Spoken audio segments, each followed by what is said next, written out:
I was kind of hesitant to have them hook me up with this because, so I spent 30 years in the military, so I kind of have that military voice anyway. So, I mean, so if I get to talking too loud because I have to have the mic, just, bear with me for just a little bit, all right? It might help to keep some of you awake. The rules for my presentation is if you fall asleep, ensure that you don't snore because you might wake the person next to you, all right? So I have jokes. I will be here all day, by the way, all right? And the jokes don't get any better, all right? So thanks for having me. Today we're going to talk about a human insider threat conceptual framework for cybersecurity resilience management. I've been conducting a lot of research over the past years. Started with my dissertation, but it started prior to that.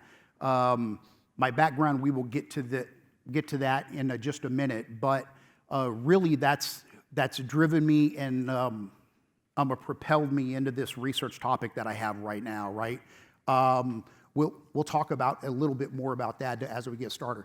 This is the outline right here. We're going to talk about my research. We're going to talk about the problem, the focus, the design, and the methodology with it. Some of the participant demographics, some of the major findings, conclusions, and then contributions as well, right? If anybody links with me on my LinkedIn profile, you will see that I proudly proclaim that I'm a scholar practitioner, and I never want to forget that a practitioner part. Why? Because my research that I focus on is focused on the industry real-world problems, right?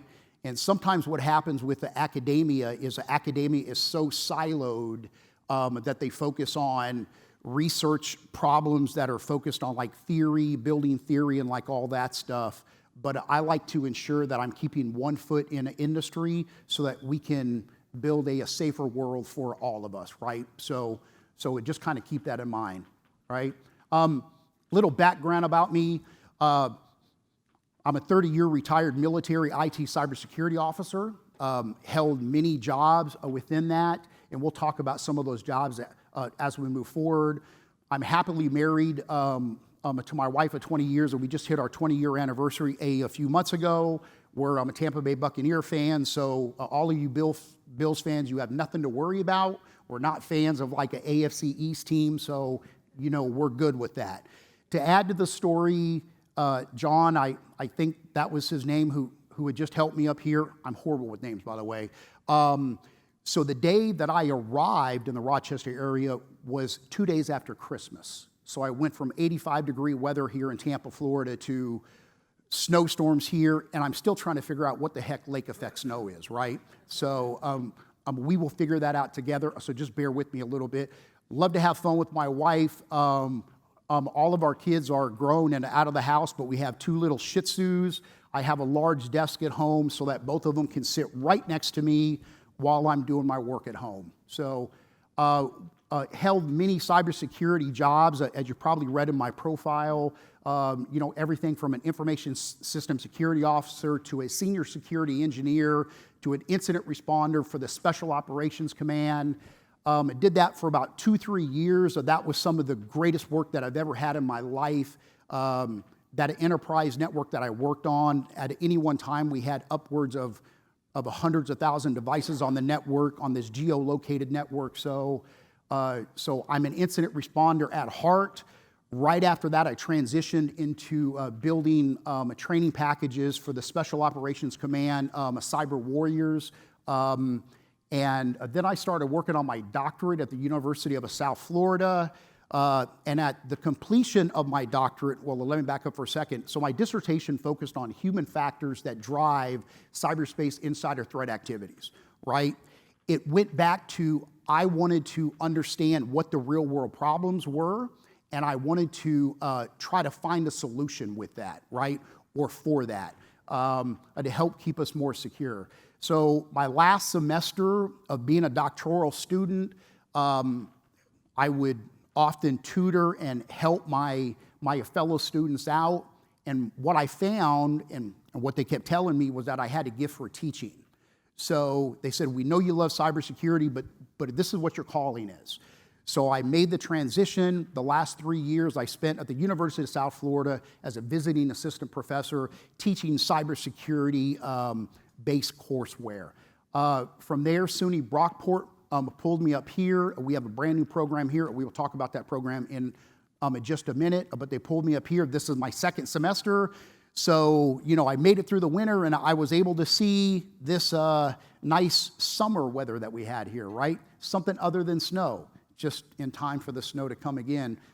I'm not jinxing it, right? But, so this is my second semester, and starting this semester, I am now the cybersecurity program director for the cybersecurity program for the undergraduate program. Here soon, we hope to have a graduate level program as well. But we're still in the infancy right now, right? So that's my background just a little so that you guys can understand some of this research and this human insider threat tool that we're going to talk about here soon. Hey, a little bit about our program. You can see what our focuses are right here. Our main focus is to integrate knowledge from the fields of information systems, computer science, and the criminal justice, as well as the cybersecurity program. Our students are learning how to troubleshoot and identify potential security lapses. And my focuses, I have two focuses. 1A is to ensure that the students understand the theory and the concepts, the theoretical concepts of what they're doing. But 1B is to best prepare them for industry, right? And that's where I try to partner with you guys as much as I can so that I can understand what the real world problems are and they can understand what the real world problems are as well, right? Last thing about the cybersecurity program, we've had a steady growth, 27 students our first year, 79 students, and this should be 97 students as of this year. So, as you guys can see, we are growing incredibly fast.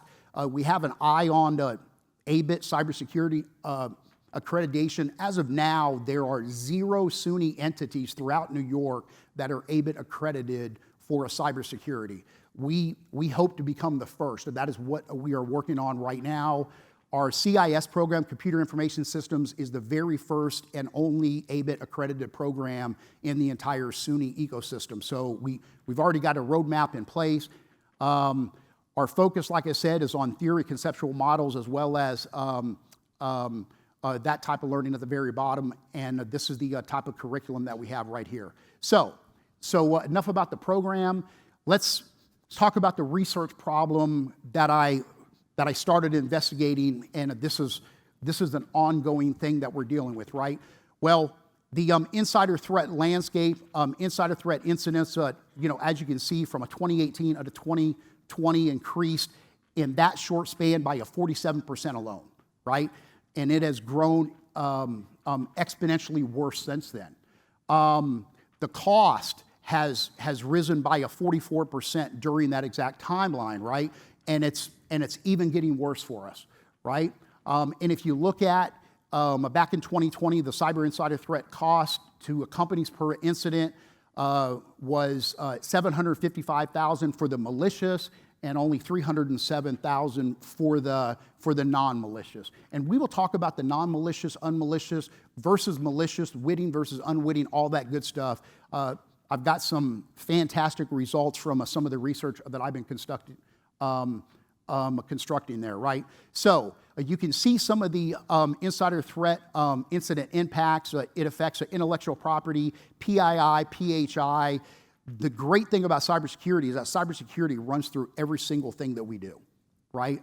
Regardless if you're in the healthcare industry, if you're in the law enforcement industry, whatever, cybersecurity runs through it. And these insider threat incidents affect all of it, right? Research pointed to these threat actors requires the acronym MOM, the motive, the opportunity, and the means. The incidents, most of them can be traced back to the human factor. 1/2 of the worst cybersecurity incidents back in 2015 were directly related to human risk factors. And all of these things right here, you can see these are actual peer-reviewed articles that were published within our space dealing with great research that was conducted.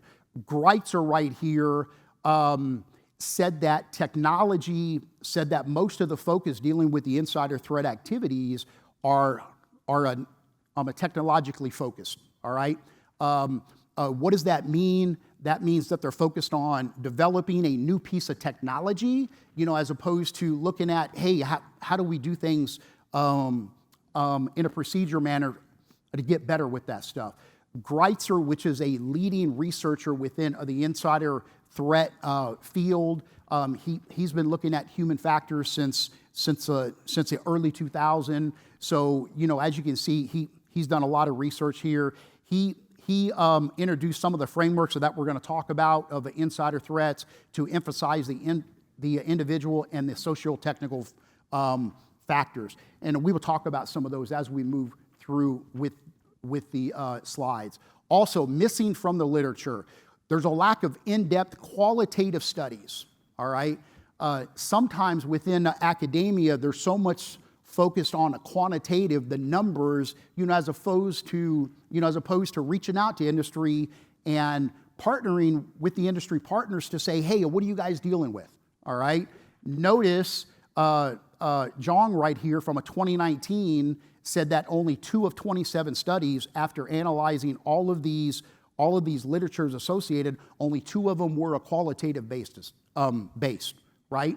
So the other ones were dealing with the numbers, only 2 of them dealt with qualitative. So that gap showed me I was on the right track to better understand how we can find the solution right here. These are our 2 research questions right here. What are the cultural, technological, and the individual factors? So basically, what are the drivers? And the research question number 2 is, what are the threats? Those are really what we wanted to understand when I started with this entire research, right? The research focus is right there. And sorry, my clicker, every time I point over here, I apologize going to this screen right here, right? So the research methodology, what we did was we focused on grounded theory research. There's a great framework from Creswell and Poth back in 2016 to conduct really good qualitative research. So the literature was collected from all kinds of databases, academic, industry, trade journals. A lot of times academics will focus on just peer-reviewed data. Well, sometimes you have to step foot in the industry and you have to look at some of the latest security reports so that we can understand what's real time and what's going on. So that's what I did. The industry trade journals and the relevant, industry documents as well. Whether some of the great information that's passed out, the annual reports on like the insider threats and like all that stuff. That's some of the data that I was looking at with this as well, all right? So that leads me to the cybersecurity and the information technology practitioners. What I did was I reached out to multiple practitioners. I was able to interview 15 subject matter experts from mainly the cybersecurity field and the IT field as well to better understand the issues that they were dealing with, right? And this was based on their availability and a willingness to discuss the volatile issues. As we all know, we're all cyber folks, right? Whenever someone wants to interview us for something, especially dealing with research or the media or something, we're like, whoa, hold on. Don't know if I can divulge that information, right? Because we've all signed NDAs in the past. There's policies from our companies that state that we can't talk about those types of things. So, they were really, really skittish about, actually coming forward. So the 3 areas that we focused on was the government, cybersecurity industry, and the healthcare as well, right? We wanted to start really, really small with this stuff. And the practitioners that we chose possessed experience with insider threat activities. We wanted to get really seasoned folks that just like you guys here in this room because we wanted to, understand those problems. So the interview format was a semi-structured, and it lasted from 30 to 45 minutes at a time, and it was virtual to start off with via Microsoft Teams. Now, going into the data analytics and the coding steps, so we actually, after we started to conduct the interviews, we would stop after about 3 or 4 interviews so that we could look at the interview script and adjust the questioning just a little, just slightly, to ensure that we were capturing all of the great data that we could. And then we followed this grounded theory research model set forth by Creswell and Proth, like I said. The next step that we went through, we had questions developed on the participant cyber experience and ID'd some of the process and steps. And this process was a constantly changing, but not to the extent that this wasn't repeatable, right? Really, when you're conducting research, we all know this, you have to ensure that you have a good methodology in place. You don't want to change it too much because you want to ensure that it's repeatable at the end of the day, right?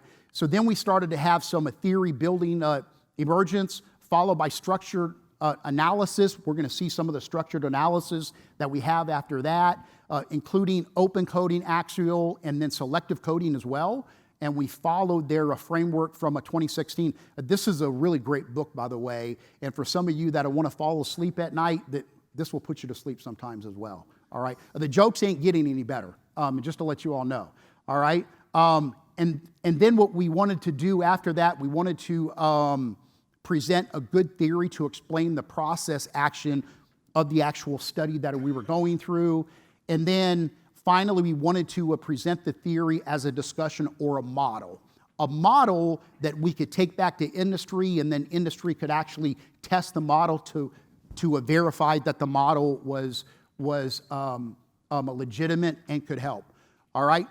Demographics of our participants right here. Right, we had 15 different participants. You can see from the healthcare, industry, cybersecurity, all different types of occupations, formal education. Most of them had at least a bachelor's degree. 12 of the 15 possessed graduate level degrees. So they had some good formal education as well, right?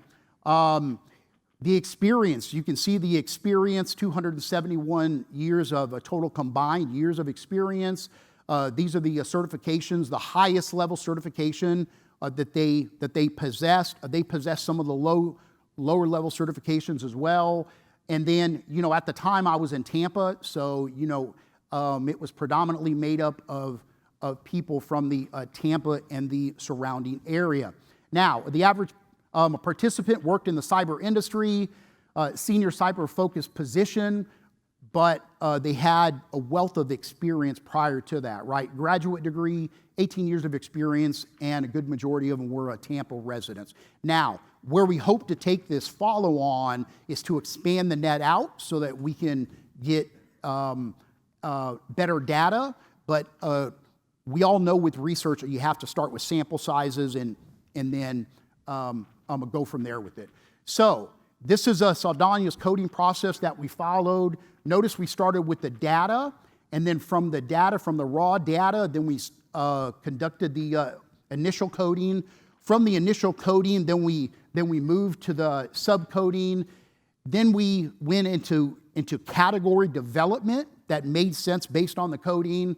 Then the subcategories. Then themes were developed, and then finally we identified the major factors from those themes, right? So as you can see, this wasn't like a fly-by-night kind of operation. There was a lot of legwork that we did with this research. So, how did the codes come out?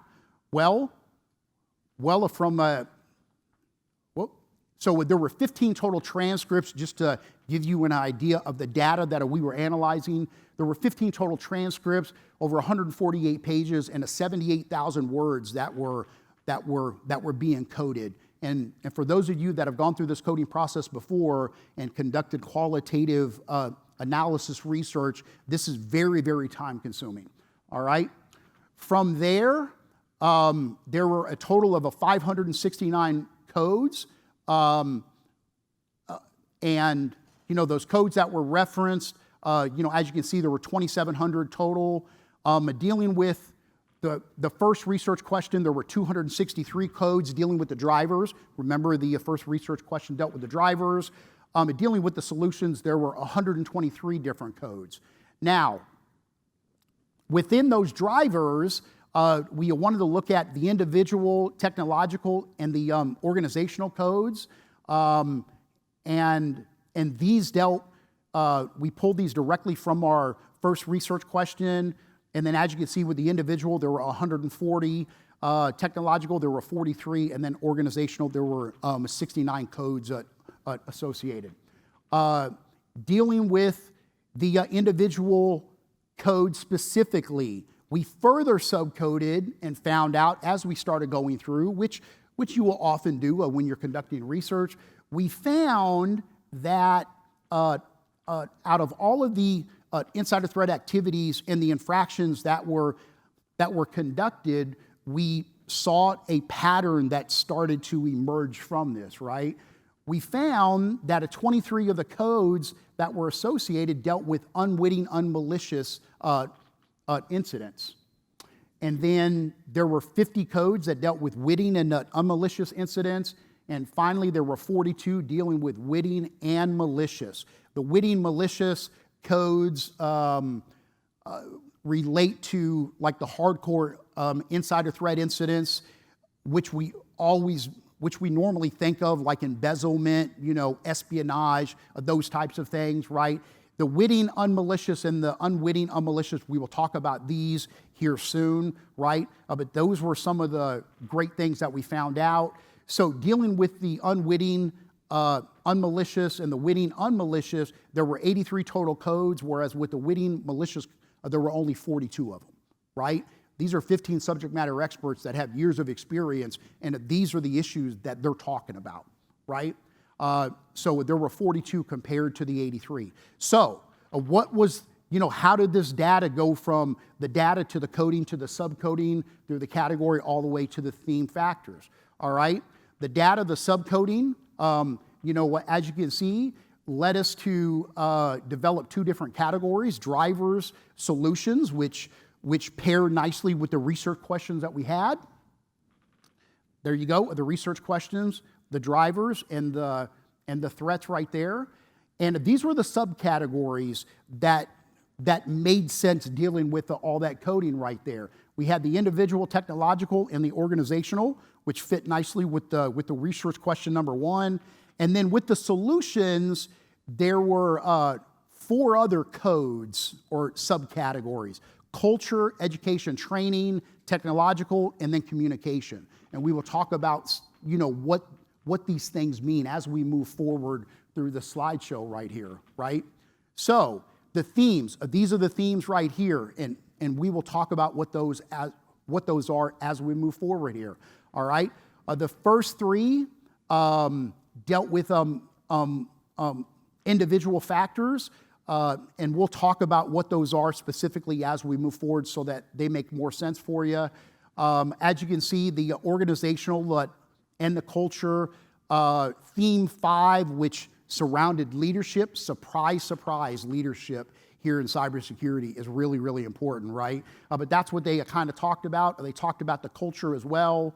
And then moving forward, these were all of the factors that were identified right here for a total of 8 factors, right? The 8 major theme factors that emerged out of this entire research that we conducted.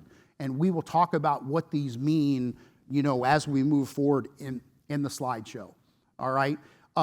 Caring devotion specifically dealt with the witting, non-malicious or unmalicious type of infractions.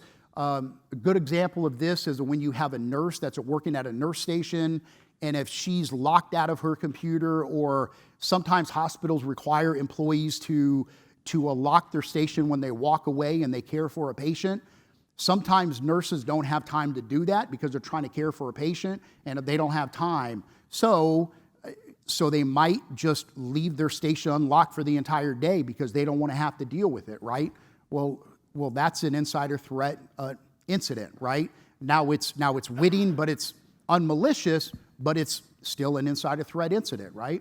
So training was another one that we will talk about. Educational training, advantageous, felicitous right here, right?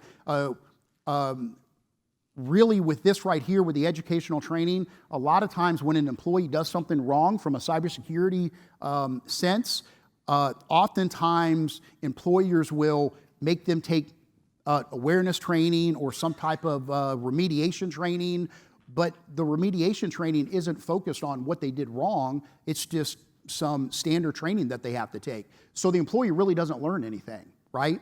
So, ensuring that you do the right type of training and ensuring that the training makes sense and it's given at the right time, right? So those are some of the things that we found as we were conducting this research right here. So some of the interesting findings that we found, there was a linking between age and healthcare, okay, dealing with the insider threat activities, the nurse that we talked about already, and sometimes people, as they get older, they forget to do the right thing, dealing with cybersecurity. So that was one of the interesting findings. Another thing, leadership continues to be monumental. We'll talk about that in the next few slides as we move forward. But leaders, for the most part, they drive culture, they drive communication, they drive the educational training, and we found that there's a lot of leaders not doing the right thing, right? Because either they don't know or something like that, right? And then also what interviewees discussed as surprising amounts of malicious activities. Like I said before, 83 versus 42, I never expected to find that when I started with my research. And we will talk about here in a slide or two, when you conduct research, you document what you expect to find, and then what you actually found. And then you like to compare the two at the end so you can find out just how off you were with your research or how much you need to adjust your methodology, if you need to adjust your methodology at the end, right? Codes referenced, there were 527 unmalicious codes versus 362 malicious codes, right? So, individual, we talked about the individual theme. Theme number one, employees lacking foundational technological knowledge unwittingly commit cyber contraventions. What this means, and the factor that was associated with this was awareness. One of the employees said, that's not really something most people do, train everybody on every single web page. Sometimes companies don't have a chance to actually conduct training of the way that they want to conduct training. Another cybersecurity professional said, people not knowing how systems work. Most systems admins aren't aware of what they're doing sometimes, right? So that leads to an unwitting, unmalicious insider threat incident because they don't know, and they don't know that they're actually conducting the incident, right?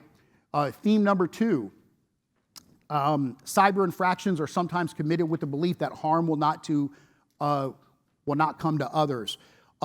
What I found is that most of the time, employees out there want to do the right thing, all right? Most of us in the room will want to do the right thing, but sometimes we don't have the right technology married to our job. So what do we do if we don't have that right technology married to our job? We find a workaround, all right? My wife used to work at a Sarasota Memorial Hospital, and she tells me the story one time about how when they were issued brand new computers, the person that she worked with, wasn't happy with the computer because it didn't allow them to do the things that they needed to do. So she just never used the computer, right? She found a workaround, right? But didn't use the technology the right way, all right? Most of these employees, the factors associated are caring and devotion. They are devoted to the job and they want to do the right thing. And they care about their job, and most of the time in the healthcare, they are caring for patients as well. So those were the two dominant factors that came out of that, all right? And some healthcare professional told me, naturally people work around the systems, that just like we said, right? They don't want to log out of that system right there. Theme number three, selfishness becomes the dominant behavioral factor when employees commit malicious cyber crimes. Now, let me back up for a second. What we're looking at is we're looking at the unwitting, unmalicious right here. This, we're looking at the witting, unmalicious here. This one is the witting malicious, all right? And here, the dominant factor with this that we found was a selfishness, And one person say you could see this person starting to lash out at coworkers. The person wanted to, actually, the person was navigating down that road. They were going to commit a insider threat incident, but the company got smart about it, and they terminated the employee before they could do anything, right? But there were other signs with it, right? So those are the dominant individual findings. All right, technological, theme number 4. Well-intended technological control measures sometimes prompt employee or prompt end users to exploit IT systems. This goes back to issuing a system to an end user without ensuring that the employee or the end user has the permissions that they should have, all right? Because we all know when we get a new device, what do? We explore everything with it, right? And sometimes we're like, well, if they gave us permissions, then we obviously should have permissions to, access this server, right? Which an end user, for the most part, shouldn't be accessing a server, right? Also, what this is related to is not marrying that technological system with the employee's role within the company, right? If they don't have the technology, they're going to find a workaround, just like I said.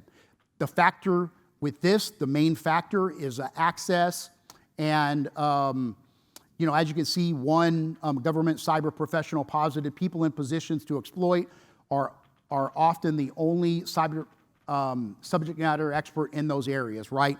Admins sometimes have admin privileges, have all the admin privileges, and no one else has the privileges or the permission to ensure that they're doing the right thing, right? So this is a whole can of worms right here. I mean, one of the issues that we're finding. And keep in mind, this is all dealing with the research question number 1, which is dealing with the drivers. So the theme number 5, leaders strongly influence compliance in organizational cybersecurity culture. The main factor is a leadership. Leaders that care have great culture established, and they have great communication established with their employees as well. And this government cyber professional told a story about a general that he worked with that never wanted to reboot his system, right? And we all know that you have to restart sometimes so you can install updates. You have to do that. Well, this person was afraid they would lose documents, even though the admins had worked closely with him to, show them how to properly save those documents and to ensure he was just so old school that, he didn't care. Well, if the general doesn't care about rebooting, we're not going to care about rebooting, right? Which is what this goes after as well, right? This is why it's really important for that leader to care about those types of things. How much time do I have? 15 minutes? Okay, good. All right, I have to ask him because I told him before, hey, tell me when I have 45 minutes left, jokingly, right?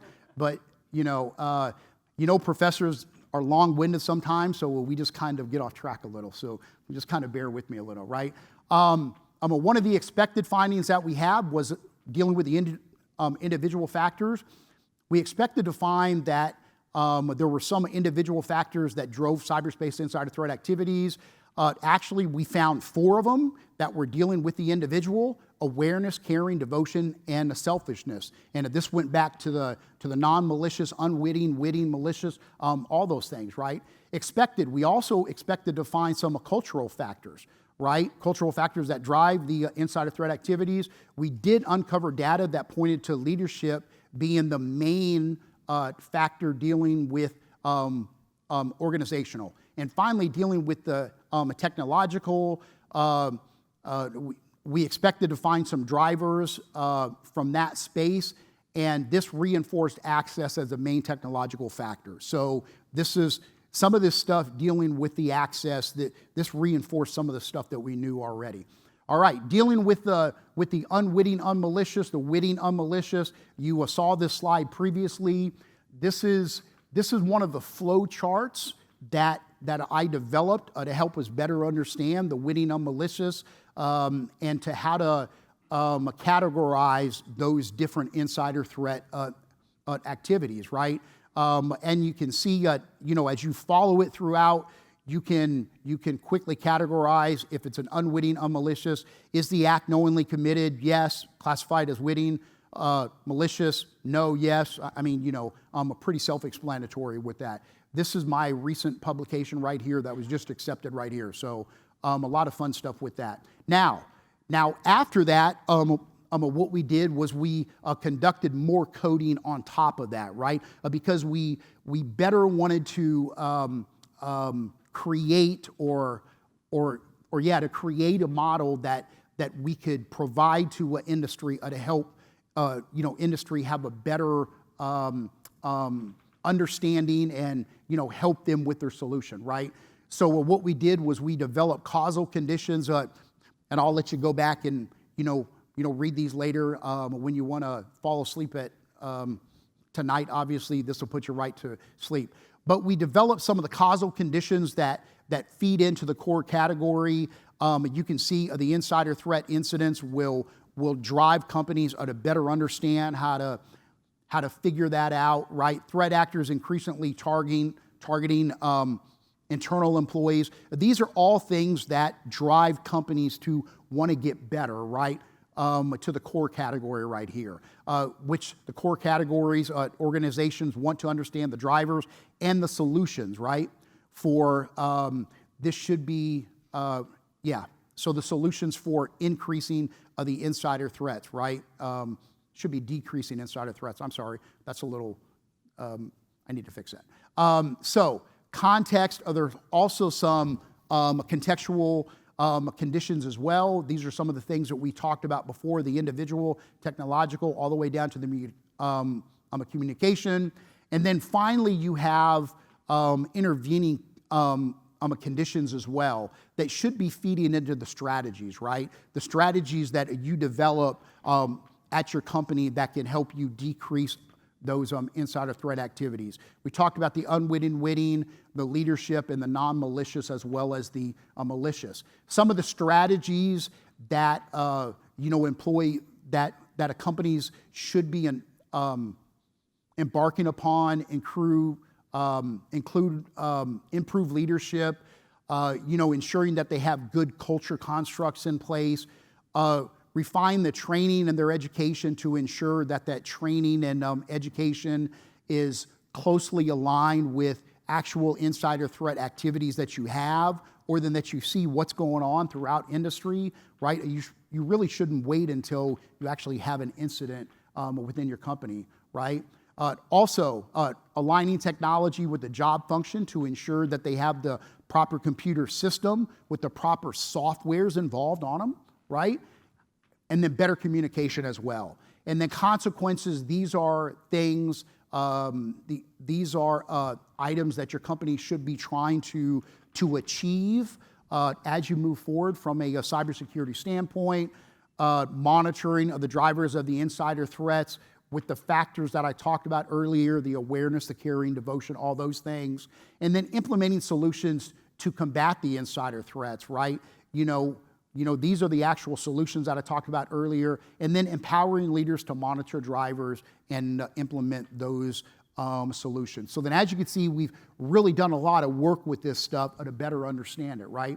So, I know that a lot of us have seen this model right here. This is the NIST Cybersecurity Framework 2.0, and dealing with the insider threat. Well, let me back up for a second. So what we did was we wanted to create a model that closely aligned with the NIST Cybersecurity Framework 2.0. This is what our model looks like right here. This is the HIT framework of the Human Insider Threat Framework. At the very top, you have the drivers of the factors right here. At the very bottom, you have the solutions. And then in the center is the leadership, because the leadership is what drives everything, right? It sometimes, unfortunately, leads to some of the drivers, and sometimes it leads to the solutions at all, but as well. So it's situated right there in the middle. Now, with this HIT framework right here, it It should be nestled in between or it should be pulled out when you're looking at when you're at the identify stage, protect stage, and then at the very beginning of the detect phase as well. All right, and then at the very end of the recovery as well. I didn't have a chance to wrap the arrow all the way around here to the recovery. So we all know that there's normally like a six-step incident response process, and that very last step of the incident response process is the remediation, right? And at that remediation stage, that's where you should be looking at everything that happened during the incident and trying to figure out a way that we can adjust our policies, procedures, and our TTPs to get better for the next time, right? So then it should be included in the recover stage as well with that, right? So where does this fit? We talked about before just a few slides ago. Let me go back just a slide here. We talked about the core category, strategy, consequences. So with this framework right here, with this HIT framework, this framework should be nestled right there in the strategies right there, right? So after a company has made the choice of wanting to understand the drivers and the solutions, after initial development of the strategy, they should be pulling out this HIT framework right here. It is recommended so that they can look at the HIT framework, ensuring that they are looking at all the factors to help them, to help them better understand, hey, are we ensuring that we have the right type of training, the right type of education and training? Do we have, are we ensuring that our leaders are involved the way that they should be involved? Are we ensuring that we have great communication? Those types of things. And then after that, then you should go back and adjust your strategies after the fact, and then that'll help you better develop some of the consequences or your goals at the very end. So conclusions with this whole thing. Remember, this was our research question here, and we talked about awareness, care, and devotion, and a selfishness are the dominant factors dealing with the individual factors. Leadership, we talked about leadership, and then a large percentage of the insider threat incidents are committed by employees with unmalicious intent, right? They're just trying to do the right thing. And I'd like to say that on that note, communication is so key with that. You should have great rapport established with your employees where they feel comfortable raising their hand and saying, hey, I did something that I shouldn't have done, right? You should have that great communication established. The CISO or the CTO that I talked to from a Tampa General Hospital, he said that they're really starting to do a great job of having that great rapport where they feel comfortable coming forward saying, hey, I clicked on a link that I shouldn't have clicked on during the anti-phishing campaign. You know what I mean? Well, that's great because you want that. What you don't want is for the employee to remain silent and then the rest of the company continuing to click on the same link, right? So that's why communication and culture is so important with this entire thing.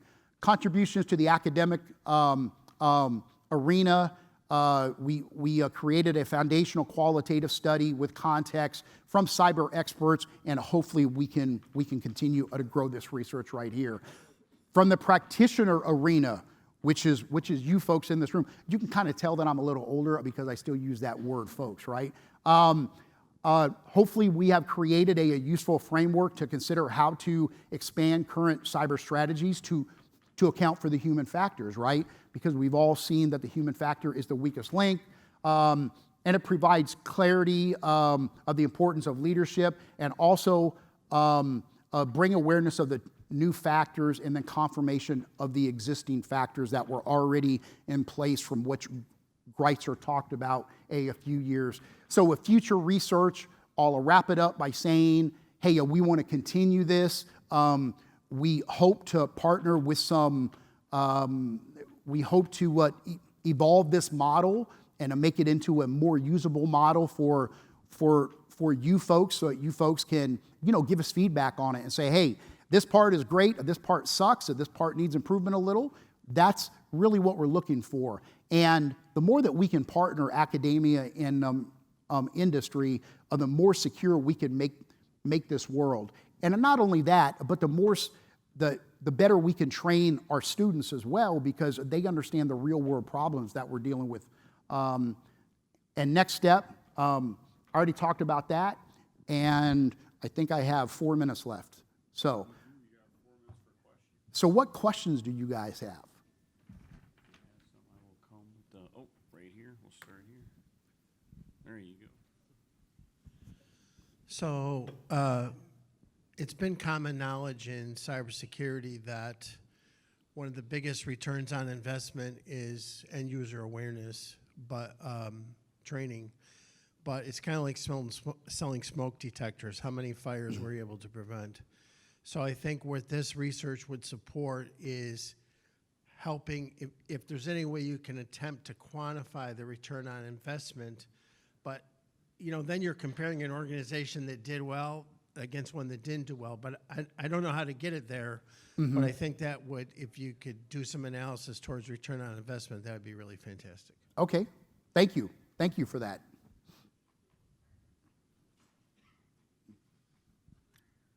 How did I know he was going to ask a question? How'd you know? I don't know.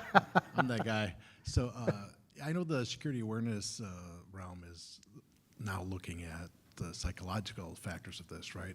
I know there's a new behavioral security model or something that's starting to come out, maybe from Europe. But I think how this would fit into that psychological approach, because I think people are starting to think that we say for years the humans are the weakest link. Maybe that we just don't understand them. Maybe the weakest link is that we do not understand them as well as the hackers do.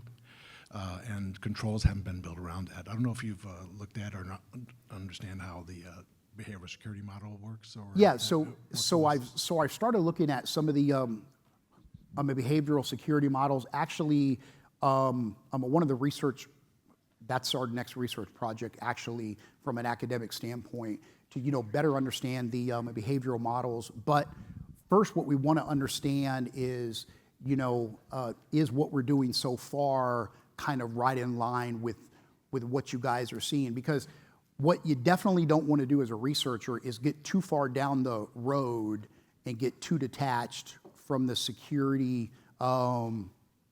community, because then you're really off track, and then you're trying to backtrack and to figure out where you went wrong with it. But that's definitely one of the thoughts that is on the horizon for us, and that's where we really need to go with it. So really good point, but it's definitely in our sights here, soon. Right, just kind of piggybacking off of Don's question there. Have you thought about ways of, I think about it as communicating the cost, right, to leadership?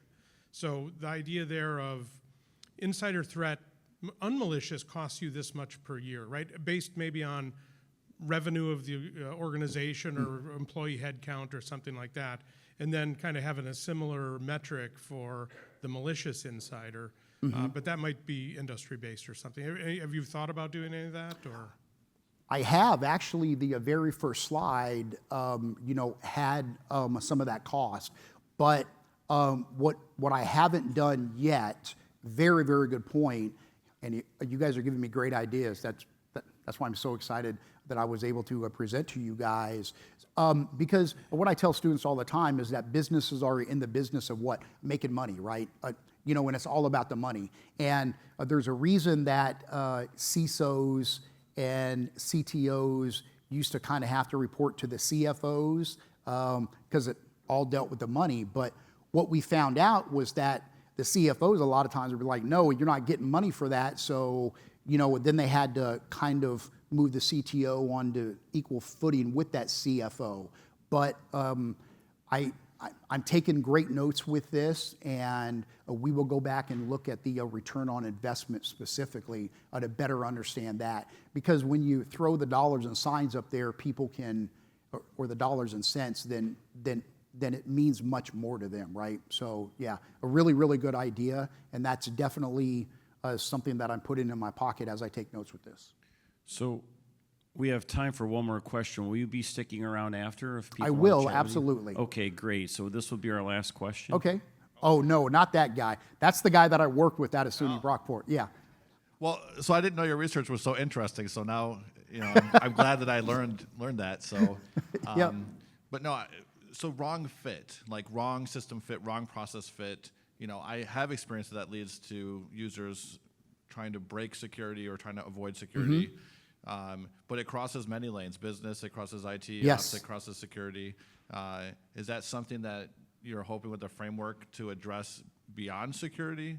Because how do you Absolutely. address that, just within a security realm? I mean, it's crosses so many lanes. Right. So hopefully, I mean, once we refine it well enough from the security standpoint, and I think, as we move forward and we conduct more a qualitative analysis and we show that it does work, then I believe there's a real good opportunity for us to expand it into other industries. So that's a really, really good point. Okay, thank you. Let's hear it for Dr. Green. Great presentation. Here's a certificate of appreciation for you. Oh, thank you. Appreciate you for coming.